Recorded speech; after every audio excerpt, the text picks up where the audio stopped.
بلاول بھٹو زرداری اور شہباز شریف نے بھی اتفاق رائے کی بات کی ہے، لیکن میں سمجھتا ہوں ان دونوں کی طرف سے یہ منافقانہ بیان ہے۔ تو آپ نے اے پی سی بلائی، اس میں مینگنیاں بھی ڈال رہے ہیں اور منافقت کا بھی مظاہرہ کر رہے ہیں۔ ایسی منافقت سے آپ کی اے پی سی کامیاب نہیں ہو سکتی۔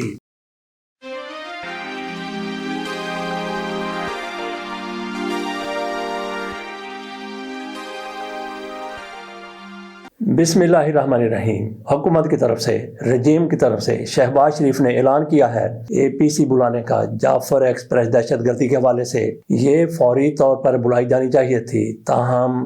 دیر آئے درست آئے، ان کی طرف سے اے پی سی بلا لی گئی، لیکن وہ کتنے سنجیدہ ہیں، ان کے اتحادی کتنے سنجیدہ ہیں۔ میں سمجھتا ہوں کہ شہباز شریف کی طرف سے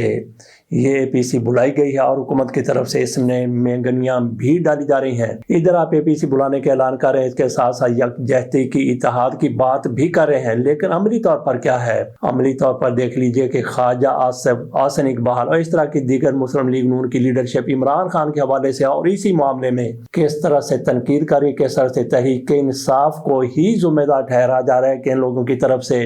کیا ٹویٹ کیے گئے، کیا باتیں کی گئیں، کیا گفتگو کی گئی، کیا الزامات عائد کیے گئے، سارا کا سارا ملبہ پی ٹی آئی پر اس دہشت گردی کا ڈالنے کی کوشش کی جا رہی ہے۔ تو ایسے اے پی سی ہوتی ہے، اس طرح اے پی سی نہیں ہوتی۔ اے پی سی کے لیے آپ کو بڑے دل کا مظاہرہ کرنا ہوتا ہے، اور آپ نے اگر اے پی سی بلائی ہے تو قطعی طور پر یہ کامیاب نہیں ہو سکتی اس وقت تک جب تک تحریک انصاف اس کا حصہ نہیں بنتی۔ آپ جتنی ساری کی ساری جماعتیں ہیں، ان سب سے بڑی، سب کو ایک طرف رکھ لیں، ساری پارٹیوں کو، وہ اقتدار میں ہیں یا نہیں ہے، اور دوسری طرف تحریک انصاف صرف ایک پارٹی، وہ ان سب سے بڑی پارٹی ہے، ان سب سے بڑی اکثریت ان کے پاس ہے، ان سب سے زیادہ ان کے پاس سیٹیں ہیں، صوبوں میں بھی اور مرکز میں بھی۔ اگر آپ تحریک انصاف کے حوالے سے ایسے ہی رویے کا اظہار کرتے رہیں گے تو آپ کی اے پی سی کامیاب ہو ہی نہیں سکتی۔ تو باقی جہاں تک تحریک انصاف کا تعلق ہے، عمران خان نے، آپ کو یاد ہوگا کہ 2014 میں اے پی ایس کا سانحہ ہوا تھا، عمران خان نے فوری طور پر اپنا کامیابی سے ہمکنار ہوتا ہوا دھرنا چھوڑ دیا تھا۔ انہوں نے اے پی سی میں شرکت کی تھی، میاں نواز شریف کے ساتھ وہ بیٹھ گئے تھے، حالانکہ میاں نواز شریف اور عمران خان کے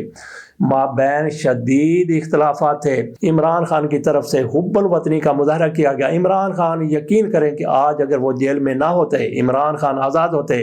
تو یہ سانحہ ہو چکا ہوتا، تو عمران خان فوری طور پر اے پی سی کی حمایت کر دیتے۔ یہاں پہ حکومت کی طرف سے پی ٹی آئی کو رگیدنے کی کوشش کی جا رہی، ہر الزام پی ٹی آئی پر، ہر مقدمہ پی ٹی آئی پر، اور پھر پی ٹی آئی کی لیڈرشپ کی طرف سے جو عمران خان کے بعد باہر موجود ہیں، اسمبلی میں ہیں، سینٹ میں ہیں، جہاں کہیں بھی ہیں، ان کی طرف سے بھی صحیح طریقے سے اس معاملے کو ہینڈل نہیں کیا گیا۔ انہوں نے بھی یہ کہنا شروع کر دیا کہ دہشت گردی کیوں ہو رہی ہے، اس لیے ہو رہی ہے، اس لیے ہو رہی ہے۔ بھئی جب دہشت گردی کا بہت بڑا واقعہ ہو گیا، اور یہ تاریخ میں سب سے بڑا ایسی دہشت گردی کا واقعہ ہے جس میں ایک ٹرین کو ہائی جیک کر لیا گیا، دنیا میں ایسی کبھی ٹرین ہائی جیک نہیں ہوئی۔ 1977 میں نیدرلینڈ میں ایک ٹرین ایسی ضرور ہوئی تھی، لیکن اس میں 5-6 ہلاکتیں ہوئی تھیں، اس میں دہشت گرد بھی 5-6 تھے، لیکن وہ سلسلہ چلا تھا یرغمال بنانے کا 3 ہفتے تک، 3 ہفتے بعد جا کر اس پر قابو پایا گیا تھا۔ جیسا کہ ہم نے کل اپنے ویلاگ میں کہا کہ اگر ٹرننگ پوائنٹ وہ والا نہ ہوتا جس میں فوج کے